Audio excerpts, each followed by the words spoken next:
Hello students, welcome to BBVN online classes. So in our last class we have just read how to change active sentence to a passive sentence from present sentence to future sentence. Okay, so today we are going to change today we are going to learn how to change imperative sentence into passive voice. Now the first question arises that what is an imperative sentence? तो वो सारे sentence जो किसी भी तरीके से order show करते हैं, सजेशन शो करते हैं या फिर किसी ना किसी तरीके की कमांड शो करते हैं, उनको हम इम्पेरेटिव सेंटेंसेस में काउंट करते हैं. ठीक है, जैसे कि shut the window, open the door, give me a glass of water. ठीक है, तो इस तरीके के सेंटेंस जिसमें किसी ना किसी तरीके की एडवाइस हो, कोई ऑर्डर हो, कोई सजेशन हो, उनको हम इम्पेरेटिव सेंटेंसेस में काउंट करते हैं. ठीक है, और ये इम्पेरेटिव सेंटेंस जो हैं वॉइस में चेंज करते समय दो तरीके के रूल के अकॉर्डिंग चेंज करते हैं.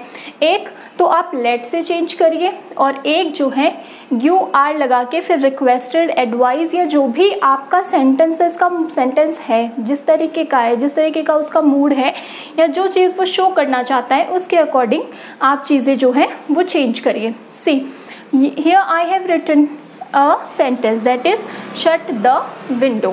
अब मैं इस सेंटेंस को दो तरीके से चेंज कर सकती हूँ, एक लेट से और एक यू आर, रिक्वेस्टेड, ऑर्डर और वट एवर, जिस भी तरीके का आपका कमांड है उस वे में. तो चलिए पहले लेट वाले से शुरू करते हैं. तो सबसे पहले मैंने लेट लिखा, उसके बाद में ये कहता है आप ऑब्जेक्ट लगाइए. तो यहाँ पर शट जो है वो वर्ब है, बंद करना. ठीक है, तो कोई भी काम अगर आप कर रहे हैं, एक्शन वर्ड्स है, तो वो हो गया आपका मेन वर्ब. ठीक है, और द विंडो यहाँ पर हो गई हमारी ऑब्जेक्ट. तो let the window, let the window, after that be का यूज करेंगे हम.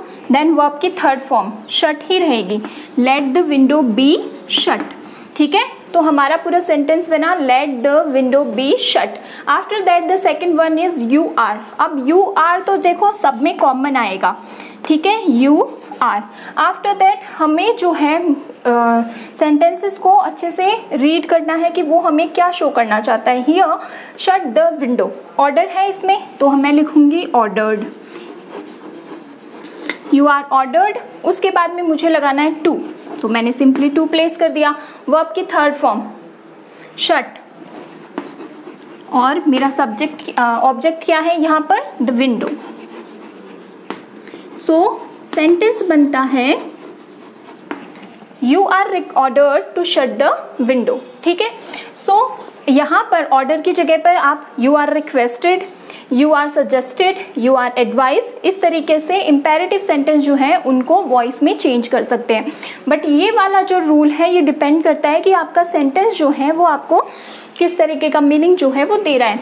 Next one is how to change an active sentence to a passive sentence. उसमें भी मॉडल्स जो आते हैं. अब मॉडल्स होते क्या है, मेनली जिस तरीके से हम इज एम आर यूज़ करते हैं, वॉज वर यूज़ करते हैं, हैज़ हैव यूज़ करते हैं, उसी वे में हम मॉडल्स का यूज़ करते हैं एज अ हेल्पिंग वर्ब. ठीक है, तो यहाँ पर अगर एक मॉडल का सिंपल रूल देखिए तो वो लगता है सब्जेक्ट, मॉडल, वर्ब की फर्स्ट फॉर्म. याद रखिएगा जब भी आप मॉडल यूज़ करते हैं तो हमें वर्ब की फर्स्ट फॉर्म यूज़ करनी होती है और दैट ऑब्जेक्ट. ये तो हमारा एक्टिव सेंटेंस जो है उसका फॉर्मूला हो गया.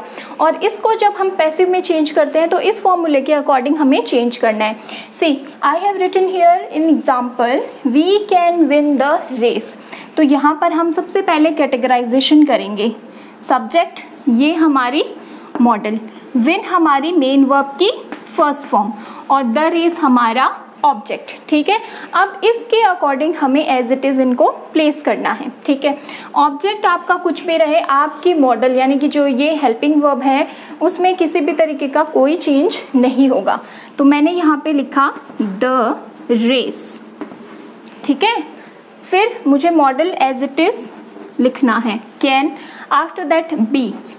अभी तक मैंने जो लिखा है वो पूरा इस रूल के अकॉर्डिंग मैं लिख रही हूँ. The race can be, main verb की थर्ड फॉर्म विन, विन की थर्ड फॉर्म हो जाएगी वॉन. उसके बाद में जो है subject by plus subject, won by us.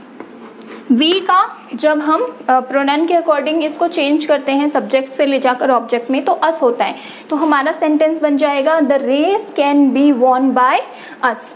ठीक है, तो इस तरीके से इम्पेरेटिव सेंटेंस जो हैं और मॉडल्स को हम चेंज कर सकते हैं। फिर आपका एक तरीके का सेंटेंस और आता है, हालांकि हम उस तरीके के सेंटेंस पहले कर चुके हैं but there is a slight difference. देखिए मैं आपको बताती हूँ। मैंने लिखा my brother give me a new shirt.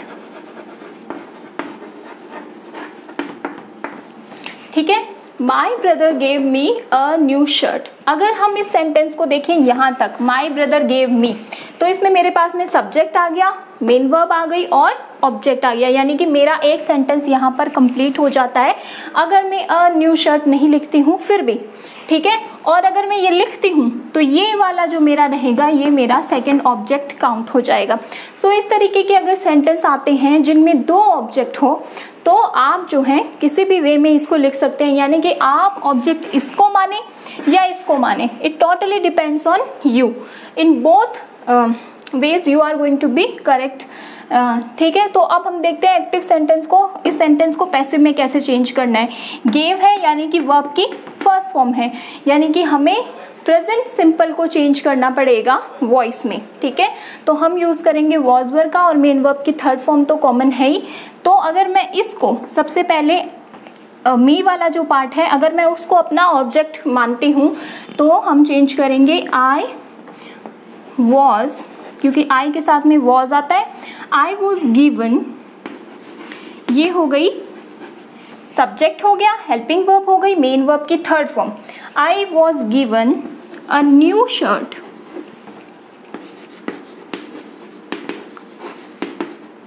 By my brother. ठीक है, I was given a new shirt by my brother. और अगर मैं अ न्यू शर्ट को अपना ऑब्जेक्ट बनाती हूँ तो सबसे पहले मुझे लिखना है अ न्यू शर्ट। सो अ न्यू शर्ट सिंगुलर नाउन है क्योंकि एक ही शर्ट की बात हो रही है, इसलिए was given to me by my brother.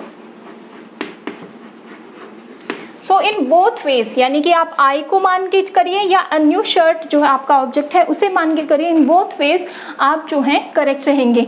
तो आज हमने सीखा कि इम्पेरेटिव सेंटेंस को वॉइस में किस तरीके से चेंज करना है, मॉडल्स को किस तरीके से चेंज करना है, और वो सेंटेंस जिनमें हमारे पास में दो ऑब्जेक्ट होते हैं उनको हम किस तरीके से वॉइस में चेंज कर सकते हैं। तो इस तरीके से आपका एक्टिव टू पैसिव का जो सेशन है वो कंप्लीट होता है। Thank you.